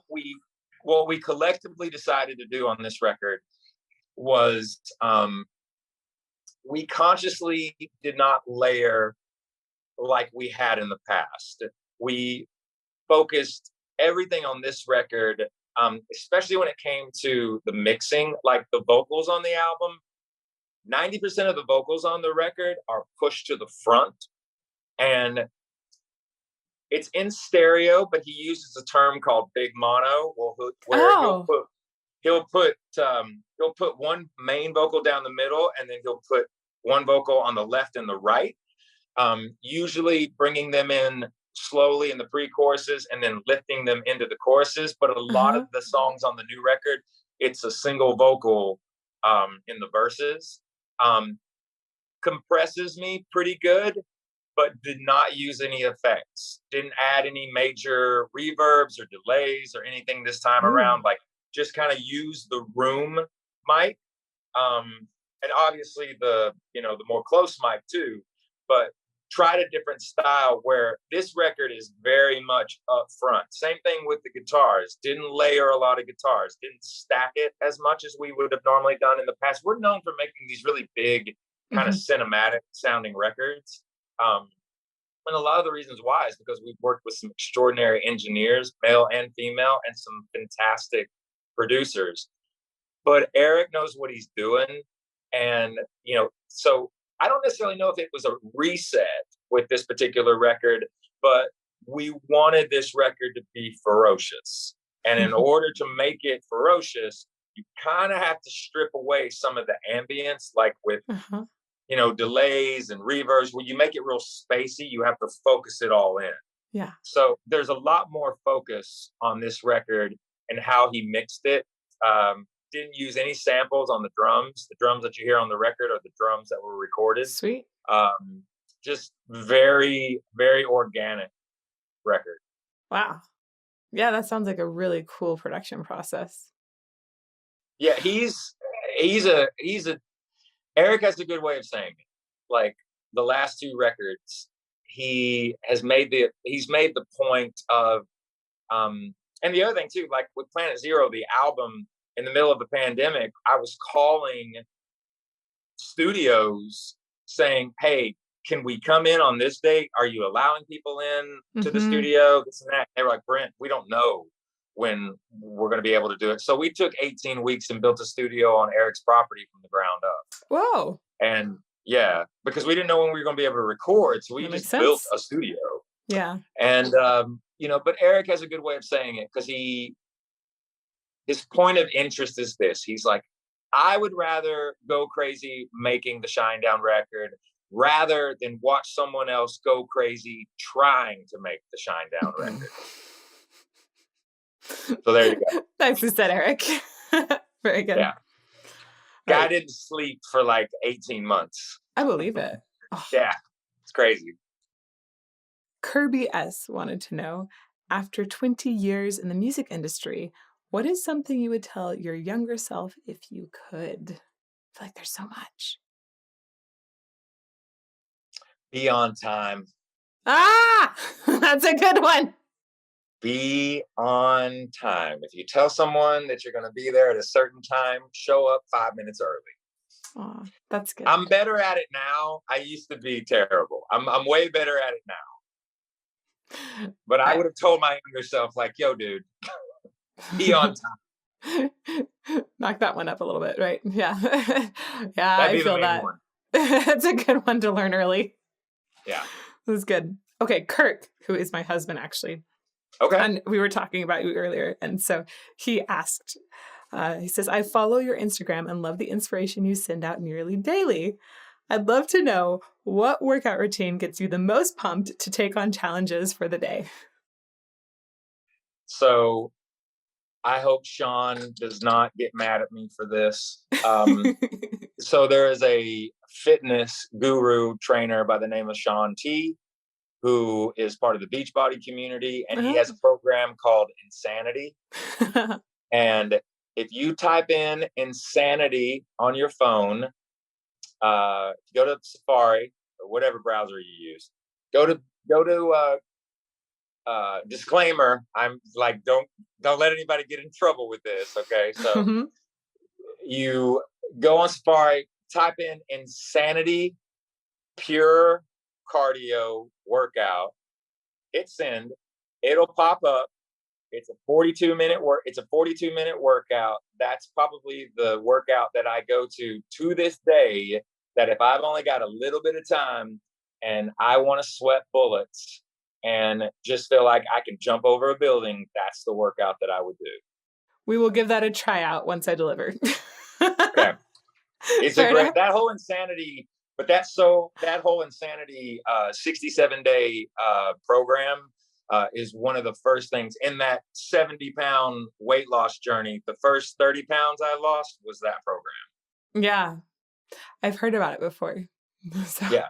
But Insanity Pure Cardio workout, it's about 42 minutes long. That's a barn burner. That'll be fun. I'm looking forward to it. And then last one here, really sweet question. This is from Apollonio. And he said, do you see your son playing in the NBA one day? As long as yes, I'm just going to answer it. Yes, he has the drive to do it. I mean, he pretty much sleeps with a basketball. So, I mean, he's got it. I could totally see him do it. It's just going to depend on, how bad he wants it. And, I've always told him that. I've said, if you want something bad enough, you'll get it. You just got to want it more than anything in the world. And it's got to mean something to you. And it's got to come from a real place. It can't be about the money. It's got to be about the love of the game. Yep. But I totally see him in the NBA. Yeah. That's awesome. That's awesome. Super awesome. Well, just sort of in wrapping up, I want to know how we can best support you. So there's so many options for people, and how we can listen to your music or buy your music or come to your shows. All of these things are available. How can we support you the most? Honestly, I mean, the cool thing about, the internet and the social media aspects, it's all out there. I mean, the easiest way of kind of knowing what we're doing is touring related and, physical records and anything that we're, merchandising and selling and things of that nature, because we're always on top of that stuff. You can just go to shinedown.com. The website Perfect. always has everything updated. Obviously, it's easy to find us on social media. Our Facebook is just Shinedown, pops right up. Snapchat, Shinedown, it pops right up. Twitter pops right up. Instagram pops right up. TikTok pops right up. Just all you got to use is Shinedown. So, I mean, all the social media aspects are all out there. And the touring, whenever you want to see like what we're doing, it's always on shinedown.com. So that's kind of the easiest place to find it. And buy your album on April 22nd. Please. That would be awesome. All right. That'll be good. Well, thank you. What about you? How does Shinedown support you? Well, I think that just getting to have a chat with you and like listen to how you think about voice is one of the most amazing things that could ever happen. So, well, I know that I'm ordering all of your merch, because I told myself, I was like, I'm going to make sure that all the interviews that I do on this first run, I'm gonna try to be, because you have the most wicked merch, because I love the fact that you have like the hardcore metal font on everything, which is rad. That one's really fun. I know I'm ordering a bunch of merch so I can do a bunch of interviews with your shirts. Thank you. I appreciate that. I super appreciate it. But honestly, just getting to ask you and listen to your process and singing it's excellent and it's exciting, and I really love that. So thank you very much. You're very welcome. I've had an absolute blast. You've been awesome. I appreciate you giving me so much time. This has been super, super fun. Thank you. Well, I will say cheers to you. Good luck with the new album. I'm looking forward to hearing it. Cheers. Cheers.